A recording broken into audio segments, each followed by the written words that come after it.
Shalom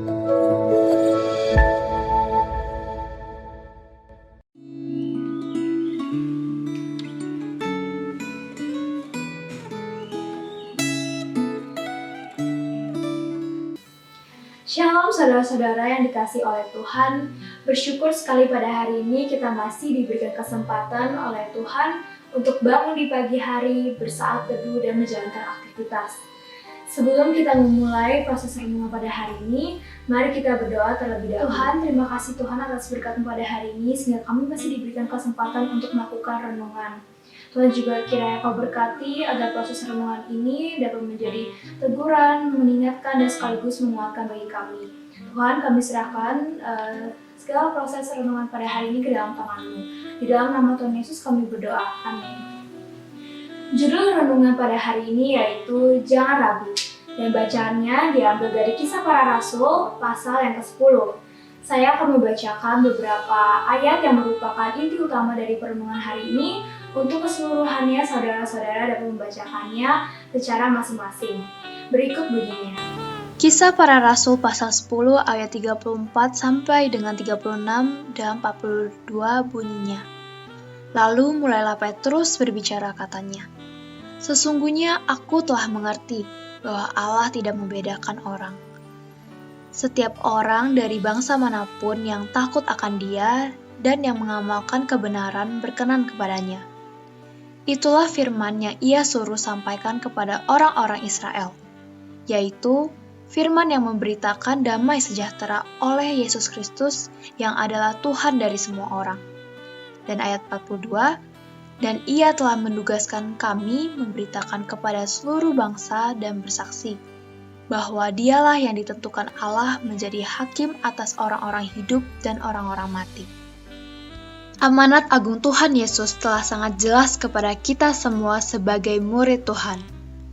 Para murid Tuhan Yesus harus pergi menjadikan semua bangsa sebagai murid Kristus.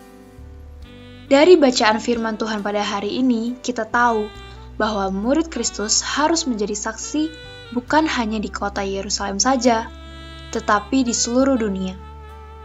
Sayangnya, mereka masih ragu-ragu untuk meninggalkan kota Yerusalem, karena mereka menganggap Yerusalem sebagai markas besar dalam melakukan penginjilan.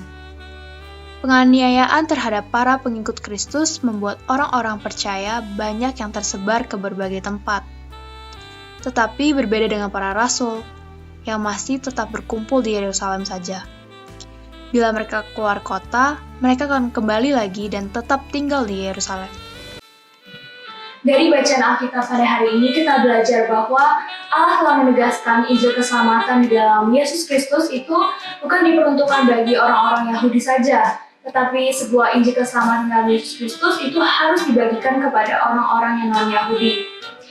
Dan saat Cornelius yang sedang mengutus beberapa orang untuk menjemput Rasul Petrus yang memang sedang menumpang di rumah Simon yang merupakan seorang penyamak kulit di kota Yope, di saat itulah Allah memberikan penglihatan besar kepada Rasul Petrus, di mana di situ Tuhan memperlihatkan sebuah binatang haram di dalam sebuah kain lebar yang diturunkan dari atas langit. Dan Tuhan pun meminta agar Rasul Petrus itu menyembelih binatang-binatang tersebut dan memakannya. Tetapi bagaimana respon dari Rasul Petrus? Tentunya Rasul Petrus pun menolak. Dan disinilah Tuhan menceritakan bahwa binatang haram tersebut sudah menjadi halal. Pada konteks ini, Tuhan bukan menceritakan atau bermaksud untuk menceritakan mana binatang yang haram dan halal, tetapi dalam konteks ini itu menceritakan sebuah perumpamaan yang menceritakan bahwa Injil keselamatan itu bukan hanya diperuntukkan bagi bangsa Israel atau Yehuda saja, tetapi sebuah Injil keselamatan itu perlu diberitakan untuk seluruh bangsa. Pesan dari Tuhan itu pun langsung dipahami oleh Rasul Petrus ketika Cornelius memang sudah tiba di rumah Simon. Dan saat Rasul Petrus sampai di rumah Cornelius dan melihat bahwa Cornelius telah mengumpulkan beberapa saudaranya dan sahabat-sahabatnya di rumah tersebut, dan Rasul Petrus semakin yakin bahwa memang Tuhan sangat-sangat menginginkan pemberitaan Injil itu diberitakan kepada bangsa-bangsa non-Yahudi. Dan saat Rasul Petrus memberitakan Injil, Tuhan tidak tinggal diam. Tuhan ikut campur tangan dengan menguatkan kesadaran Rasul Petrus dengan mencurahkan Roh Kudus yang ditandai dengan karunia berbahasa roh dengan orang-orang yang memang sedang berkumpul di rumah Cornelius pada saat itu. Dan dengan adanya karunia berbahasa roh ini, itu sebagai suatu tanda peresmian dimulainya era baru, yaitu era penginjilan kepada bangsa-bangsa yang memang non-Yahudi.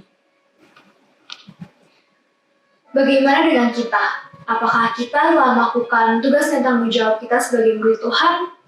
Atau dalam proses pelaksanaan pemberitaan Injil masih terdapat keraguan di dalam diri kita? Dari renungan pada hari ini kita belajar bahwa kita sebagai murid Tuhan memiliki tugas dan tanggung jawab untuk memberitakan Injil.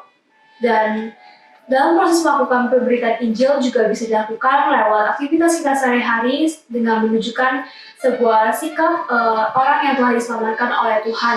Dan melalui kehidupan kita juga bisa memberikan berkat bagi orang lain.